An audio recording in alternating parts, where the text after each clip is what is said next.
Hi, it's Dr. Whitten, and I wanted to upload this video for you. I got permission from James to share this with you.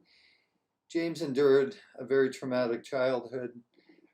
He's been pursuing healing for a number of years. This is our second session working on Zoom together. Essentially, I walk him through how to do self-healing, so finding where he's still blocked and teach him how to clear that. So I do Zoom sessions quite often. And so here I've uploaded the entire session with him. It contains a lot of the techniques and philosophy that I use for helping people recover from significant trauma and abuse.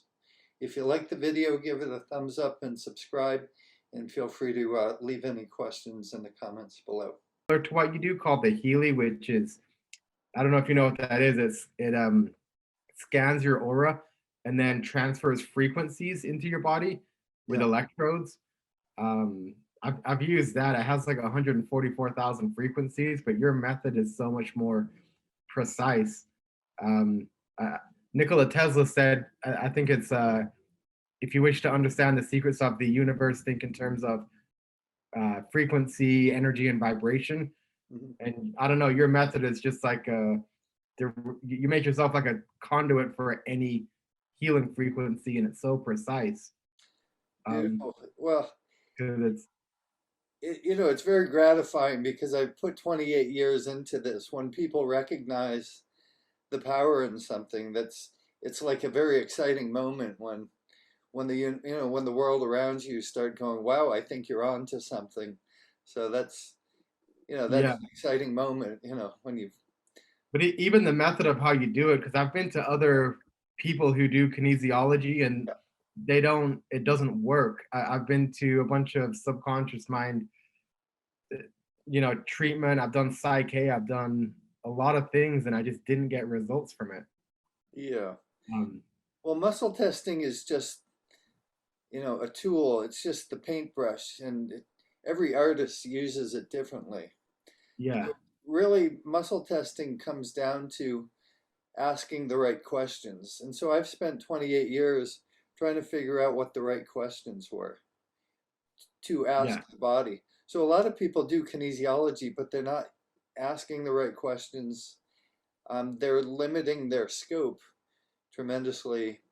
And you only get the result, it's kind of like garbage in, garbage out. It's you ask the wrong questions, you're not going to get powerful answers. So I think that's a little bit of the difference that I'm trying to articulate to the world. Like, what's different about what you do than, the next guy that does muscle testing. No, yeah, it's amazing. I got to the stage 3 of your videos last week, and the list you came up with just covers everything. Let's explore what the last thing. So there was an issue at age 11 or 12, and you want to just restate what that was that happened there. You came back to America from the UK? Yeah, I moved to America on June 6, 99. I probably split myself then. My real name is Jamie, and when I came to America, this guy said Jamie's a girl's name, go by James. And I think I took on some survival mode persona, and I developed a pretty bad fear of going home, but I was just outside all the time, but still sleeping at home and getting abused in the morning and abused late at night and in my sleep. Sometimes my mother would just beat me while I was sleeping, and that screwed me up and made it so I couldn't sleep good. Yeah. So it was you and your mother at that point? Yeah. Why do you think she came back for you? My dad was paying child support, and I think he found out that I was in an orphanage, or he wanted proof that she was taking care of me. And then I don't even really remember getting picked up, but I don't know, something happened, and then we moved to America, but she didn't really want to take care of me. So it was for the child support payment. Yeah, and then I think he gave her like $25,000 cash for the remaining child support. That they were in court, but I never really knew my dad. Let's see, there's more than one place to clear with regards to that, more than two places. So two places we're going to clear with regards to that time in your life. Okay, so the first one is not in the first chakra, first chakra, second chakra. So we're going to go back to second chakra, not the left hand, not the right hand, not 5 fingers, 4 fingers, 3 fingers. So we're going to go back to the energy of the sun and grass using the right middle 3 fingers. So index, middle, and ring finger, right hand, second chakra. Okay.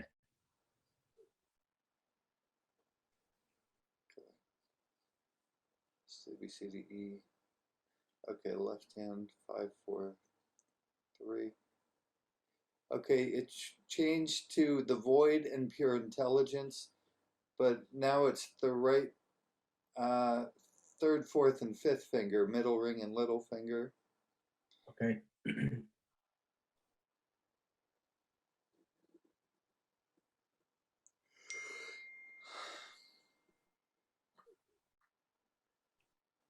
At some point, we want to go back and actually get to a place of compassion for your mother. It seems strange, but only a person that is suffering tremendously would do the kind of things that she did. Sometimes I do forgiveness meditations Yeah, to her, yeah, and then I notice either that day or the next day, like some sort of anger will surface. I yeah, don't know if I just don't know how to forgive her, or yeah, my anger is blocking compassionate feelings toward her. I don't know. yeah. That's why we have to do things in the right sequence. Okay. That's why I say at some point we're gonna do that. So that your system might not be ready for that. Um, once you get to a place where you realize, once we've reconnected the fractured part of you, Okay. and you realize that you're actually a whole person. You're a whole person. You're not a damaged person. You realize for all the effort she made to damage you, she failed completely. Yeah. So once we get to that point where you're like, I'm fucking awesome. I'm not damaged. You know, I have the potential to live a fantastic life. Um, Okay. once we're at that place, you can go back and go, God, I really feel sorry for her. You know, Okay. she missed out on an awesome child. She missed out on an awesome opportunity to experience love and experience the healing potential of being a parent and being a good parent and raising a child, um, to give a child the love that she, I'm certain, didn't get. Right. If she had gotten love, see, I'm certain, I could bet my life on it that she didn't get love. She couldn't give love because she didn't know what love was. If you don't know what love is, you can't give it. If you don't have it, you can't give it. I see. So you can get to a place of compassion for the fact that she experienced the kind of pain that you experienced. It's not that she had the goods and just chose not to give it. She didn't have it to give. And so you can get to a place of compassion that she suffered in the way that you did. She just passed it on. She didn't know how to get healing. The way that you're finding healing, she never found somebody like me or whoever else that's helped you. Okay. And so that's kind of the compassion. It's like, God, she must have gone through something like I did, and she never succeeded in finding help. And therefore she perpetuated the abuse that she experienced. So Right. that's kind of the conversation that you get to. Okay, let's stay through K. Stay through K, world channel, wormhole, quantum exponential. We're going to go to the deepest subatomic level, sun and grass. Shift it to the right middle finger, but now it's in the middle of the chest, so it went up. That's, you got it. Sun and grass. It's I have a name for it, but it's not important. So forgiveness comes from understanding her. Once you understand the kind of mind that would have done the things that she did, you realize that she was suffering and lost and knew no other way. Okay.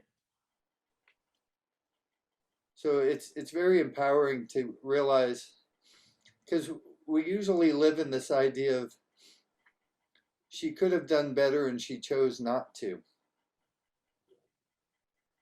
Right. So when you realize that she had no other better way, she was not in a place of choice. She was in a place of reaction. She reacted based on her emotions, and she had no tools to do anything else. She was reacting based on her subconscious emotions and had no other tools. Okay. And compassion comes from, that's a shame she had no other tools. Too bad. She probably still has no other tools. We don't know. We don't know where she's at in her life. Is she dead? I don't think so. Okay. So you don't know. I had a stepmother that was nothing like your mother, but she wasn't very loving. She was just kind of cold. Yeah. And so I had certain interpretation. My dad divorced her when I was about 13. And I reconnected with her 10 years later, and she was a whole different person. She had found tools. You know, Okay. Sally in our group is learning this work called, the Barbara Brennan School. Barbara Brennan wrote a book called Hands of Light. And when I was 23, and I met my stepmother again, she gave me that book. She said, I found this book and I've gotten some benefit from a practitioner of it. And she actually gave me a book. And it was like we had all these similarities that I never would have guessed. Yeah. So your mother might have found healing. If you haven't seen her in 15, 20 years, you don't know. So I just throw that out there for what it's worth. You know, what it's, you kind of think of it as a curriculum. Like if it's a university course and you just went through, the postdoctorate program in how to become a healer. Like Yeah. you took the postdoctorate, you signed up for the postdoctorate course and Okay. how to become a healer, and you're about to graduate, right? Right. Yeah. And you've graduated when you're laughing. Okay. So the Buddha, you have the laughing Buddha because he gets the joke of it all. You finally get to the end of the row row row your boat song, which is life is but a dream, and you woken up and realize, oh, it was just a bad dream, and now you're free. Okay. Not saying that you're fully there yet, but that's when you're there. You know, Let's say A B C D F G H I J. Unique frequency, same place, maybe a little higher. Unique frequency, middle finger. Oh, okay. Let's say through K. Sound. See, when you're clearing, I feel it. And I don't feel it completely. I feel it over 60, 70, 80, somewhere between 80 and 90%. You can let go of that right now. So we're working we're clear on, okay, so we're working on getting clear from that age 11, 12, where your mother came back for you just to get the payment from your dad. Okay, so you're clear. World's in one. Quantum friends. Okay, first, second, third. So what we're going to go into is what we call silent therapy, silent healing. Right middle finger, silent healing. It's when it's kind of like the final touches, the final clearing, but your system needs to cycle through a bunch of different frequencies that are too fast for us to track. So we just ask your subconscious mind to cycle through the frequencies like bam, bam, bam. So it's like a different frequency every 6 seconds. And it's too much for me to track, so we just ask the subconscious to run it. Okay. So it's working. So silent means I go silent and allow the subconscious mind to do what it does, to do what it knows how to do. Okay.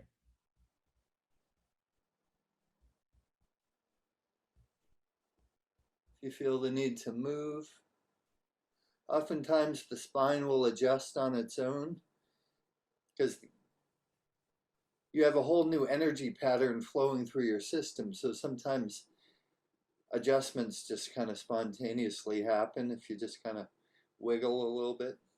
Okay. So I had a big adjustment yesterday. Great. Where? My whole back just cracked the whole way up. Oh my God. That's profound. Yeah, it felt good. So it's still working. It says no now. Anything else? Okay. What do you feel? Feel lighter. Feel okay. What's that one? A lot of people don't feel stuff, so if you say I don't feel anything, that's perfectly fine. It's just okay. So the last time we said there's three issues we needed to do to get your mind clear of the traumas you've gone through, and they were all in this lifetime. So they could have been past life, they could have been ancestral, potentially could have even been future. It's possible. So are you clear on those three issues at the deepest level of your psyche? Yes. Okay, so the next thing I want to do is see if the changes are stabilized, integrated, and saved in every cell of your body. So we say that changes are stabilized, integrated, and saved holographically. So every cell is a hologram, which means every cell has all the information about you. Okay, so every cell is updated. Good. Next thing we want to know. So all the changes are saved. It's kind of like writing a book, but then forgetting to save it on the computer. That'd be a shame. So we don't want the patterns to come back. We don't want, okay. So we want to save the changes not only in you, but also in the universe around you. So the quantum field has been updated. Body says no. You might not be at this point yet, but it's in module 3, what we're doing now. Yeah, I saw it, yeah. Okay, first, second, third. Okay, so we're going to do sun and grass, left index finger, lower third of the sternum, index finger. Oh. There you go. Lower third. So essentially we're putting out a frequency to assist the quantum field to update these changes in you. So it's kind of going, give me a little help too, because it doesn't recognize you. The patterns are so profoundly different. It needs a little assistance in recognizing you because you're resonating at a totally different frequency.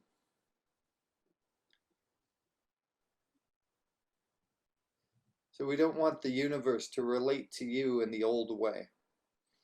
Okay. I probably said this on those videos, but Um, doesn't hurt to repeat it. All right, so that's good. Okay, quantum field's been updated. Quantum field's been updated in all parallel universes through all time and all dimensions. So what we want to update is the entire time lineage. So we want to actually change the timeline so that all that crap actually never happened. We want to Okay. rewrite the book of your life Okay. energetically, right? Okay. So once we rewrite the timeline, then there's nothing to forgive. Quantum field's been updated in all parallel universes through all times and all dimensions. So some people call this the Akashic record. So Okay. we're updating the Akashic record, left index finger. Sometimes the big sigh, the big release happens at this moment when the whole universe goes, wow, okay, I see the healed James. That's when the big gong happens. Okay.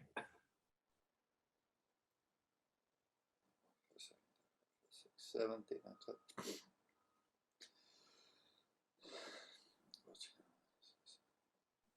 Okay, so I didn't feel the big gong yet, Okay. just to be clear. Okay, so when I said, is there something else? Do you need to, okay, first, second, third, right hand, first, second, okay, 5, 4, 3, 2. Left middle finger, okay. So what is left to be done? So I said, is there something left to be done? Is there something, sorry, is there something left for me to do? It says, no, it's not for me to do. The thing that's left for you to do,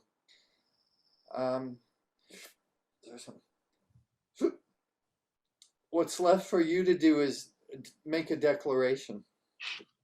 Okay. And there might be multiple, but the first one that comes up is, I am free. Okay. I am free. Okay.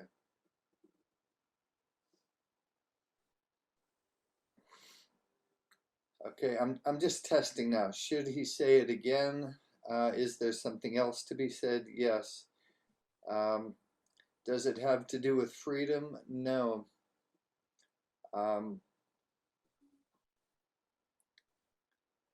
Is it safety?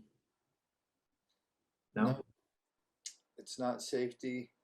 It has to do with you defining yourself.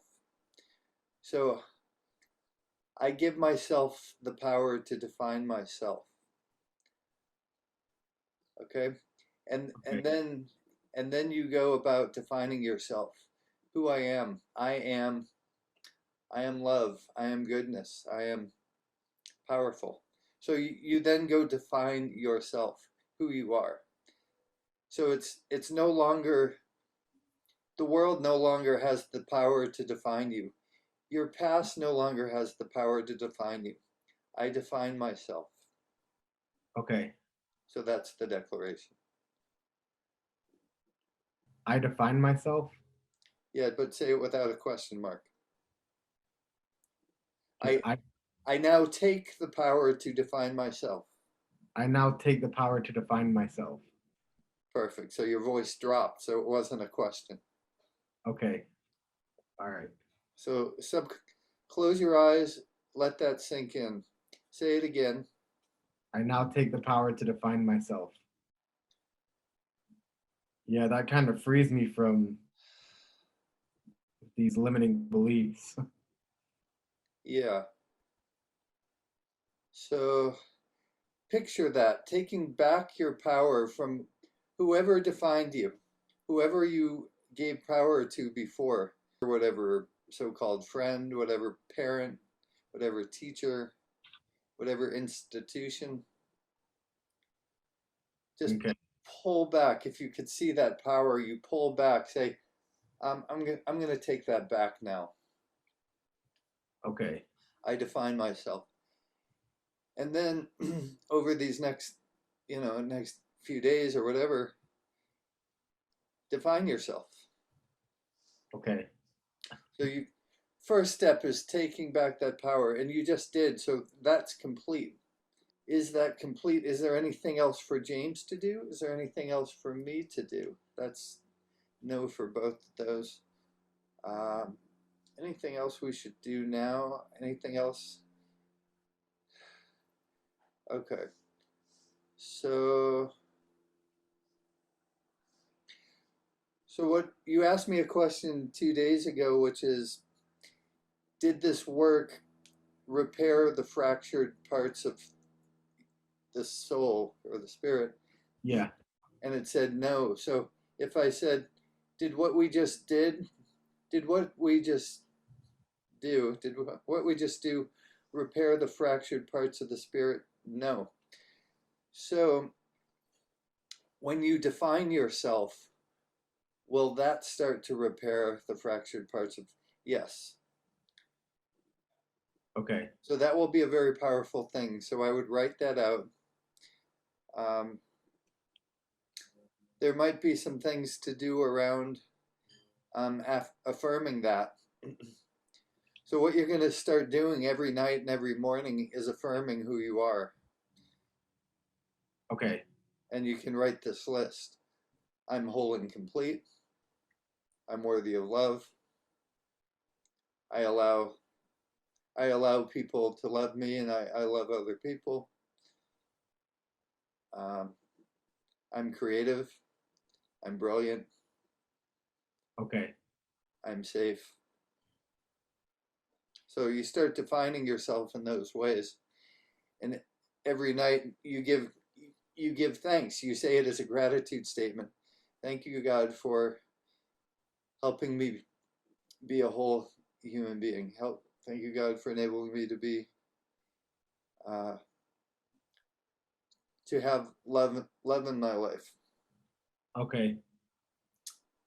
And so every morning, every night, and then you can add to those things. You can, as you get new insights, you can add that to the list. And every morning and every night, you declare that. You give gratitude for who you are based on your own definitions. Okay. Um, all right, I'll work on that. Good. Um, okay. Um, cool. So yeah, so just that's my homework and That's it. If you choose it to be. okay, thank you. How do you feel? I feel good. I feel more clear. Good. Um, I'll make. Do you know what mind movies are? Uh, I can imagine, but tell me. Do you know Dr. Joe Dispenza? Yes. He's a He kind chiropractor. of says, yeah, like right when you wake up and right before you fall asleep when you're in that theta state to make a movie with your affirmations and just watch it. Should I make one of those with these new statements? Yeah, I really like that actually, because when you can picture something like a movie, it's hard for the mind to argue with something that it sees. So if you see it in your mind, that's a very powerful thing. And he repaired his totally destroyed spine. Yeah, he was what's it called? Harrington. He was supposed to have two 14-inch rods in his back, Yeah, yeah, and he crushed his vertebra. yeah, and Yeah. yeah, in triathlon and Yeah. rebuilt his spine and his mind. So he tapped into a very powerful technology for rebuilding the body, which Right. is great. So yeah, play around with that. In fact, I'll play around with that. I'd heard about him. I'd heard his story. I didn't know about that, but yeah, I'll play around with that too. Sounds good. Should I also work on like clearing my chakras, or are they open now and working? So the class that we're doing enables you to check that. So Okay. are all my chakras clear? You can check that, Okay. and then you can check which ones aren't, and then you can find out what's needing to clear, what needs to be cleared. Okay, so It could be fear that, all these great changes are going to come back. There might be a fear like that, or there Okay. might be a fear of, okay, now Dr. Whitten's recommending I go out and start sharing myself. And that comes with all kinds of, fears potentially. So you can identify what the issue is in the chakra, and then do work around that. Okay. With the technology that we're learning in the Zoom class. Okay. So Okay. just I wouldn't project all that stuff. Just see what comes up, and you're using the muscle testing. Just all you're asking is, okay, what's going on within me? What's going on? Am I clear in my first chakra, second, third, fourth? Okay, what's the issue? Okay, it's not, you know, it's not about my career. It's not about social. It's not about dating. It's not about, whatever issues, you're considering, now that you're whole and complete, now that you've defined yourself as a health, you're a whole different person now. So Okay. you have to, it's kind of like The Greatest American Hero. Do you remember that TV show? I never saw it. No. So this guy discovered a superhero suit, and he puts it on, but he lost the instruction booklet. Okay. So he has all these powers, like he can fly and he can become invisible and he can do all these things, but he lost the instruction booklet, and so he's kind of fumbling through and like flying crooked and crashing into things. It was a great show. Okay. So now you're a whole new person. So it's like, okay, how do I do life now? Right. So it's, Okay. yeah, it'll be a fun time, but I'm here as a resource, and um, you have this technology now through the muscle testing to start, discovering how to keep yourself clear.